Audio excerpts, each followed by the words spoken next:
La maison en construction.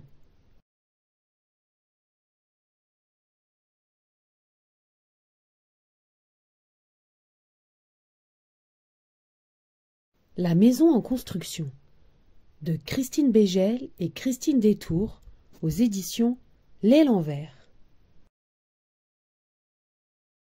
Monsieur Léon est le gardien de la maison en construction. Chaque matin, il fait sa tournée des couleurs. Étage par étage, rectangle après rectangle, il suit les lignes noires, frappe aux portes et demande « Tout va bien ?» C'est que la maison n'est pas finie, mais elle est déjà habitée. Avant, il n'y avait personne. Enfin, Léon ne voyait rien. Ou bien des lignes noires et des formes de couleurs, voilà. Et soudain, à force de regarder, d'écarquiller les yeux, de tirer la langue, il a vu. Tout a commencé dans le long rectangle blanc. Un peu de neige dépassait dessous la porte, et monsieur Léon a demandé timidement. « Y a quelqu'un ?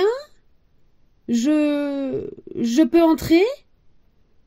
Un vent froid l'a aspiré à l'intérieur. Là-dedans, c'était l'hiver qui fait claquer des dents.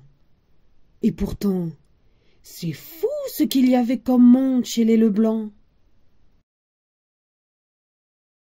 Quand monsieur Léon est ressorti, il était glacé coco de la tête aux pieds.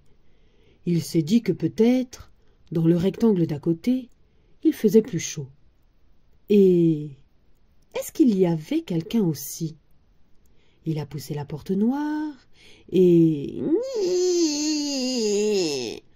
La porte a grincé et... Chez les Lenoir, il faisait nuit. Une nuit noire sans lune. Une nuit à se raconter des tas d'histoires qui font peur. Monsieur Léon a beaucoup crié, mais surtout, il s'est bien amusé. Parce que les monstres, c'était juste pour rire. Encore tout excité, il est monté à l'étage du dessus. Il est entré sans frapper chez les Le Rouge. Chez eux, ce jour-là, croyez-le ou non, c'était Noël. Quand monsieur Léon a quitté les Le Rouge, il a eu envie de grandes vacances. Alors, en pensant fort au soleil, il a frappé à la porte jaune bordée de noir. Chez les Le Jaune, c'était l'été toute l'année. Monsieur Léon s'est fait une petite place sur la plage et s'est endormi. Quand il s'est réveillé, monsieur Léon avait pris un coup de chaud. Il s'est dit que c'était vraiment dommage, tout ce sable sans la mer qui va avec. Vite! Il a couru sur la ligne noire jusqu'au Grand Bleu. Et il a rencontré la famille Lebleu. Une vague a ramené monsieur Léon sur le palier noir. La porte a claqué dans son dos. Il s'est retrouvé seul. C'est là, sur le palier, qu'a germé l'idée de tout faire éclater. Les barreaux, les barrières, les barres, les lignes noires, les murs droits. Un peu de rondeur, quoi! Il a fermé les yeux et il a crié. La maison s'est mise à trembler. Brrr. Les murs se sont écroulés. Badablam.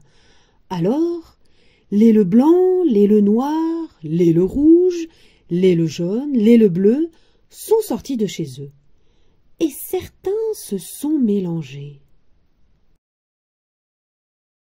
Tout s'est passé très vite ensuite. Ça a fait des petits Le Vert, des petits l'orange, des petits le mauve, des petits le rose, et des petits le gris aussi.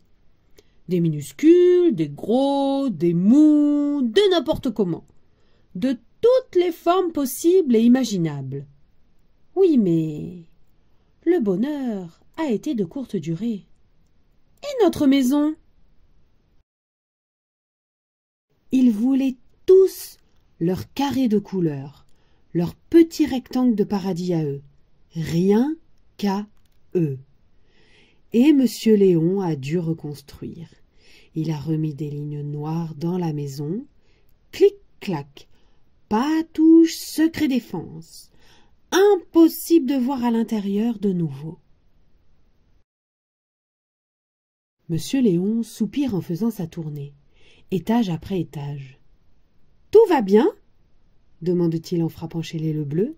« Ah, Monsieur Léon, justement! Entrez donc voir notre petit dernier !» lui répond-on. « Qu'est-ce que... qui c'est ?»« Ce que vous voulez, Monsieur Léon, ce que vous voulez. » C'est un grand ciel bleu, idéal pour construire des rêves et partir loin, très loin. Composition avec rouge, jaune, bleu et noir. 1921, Piette-Mondrian. Huile sur toile, 59,5 par 59,5 cm, Gemeente Museum, La Haye, Pays-Bas. Fin.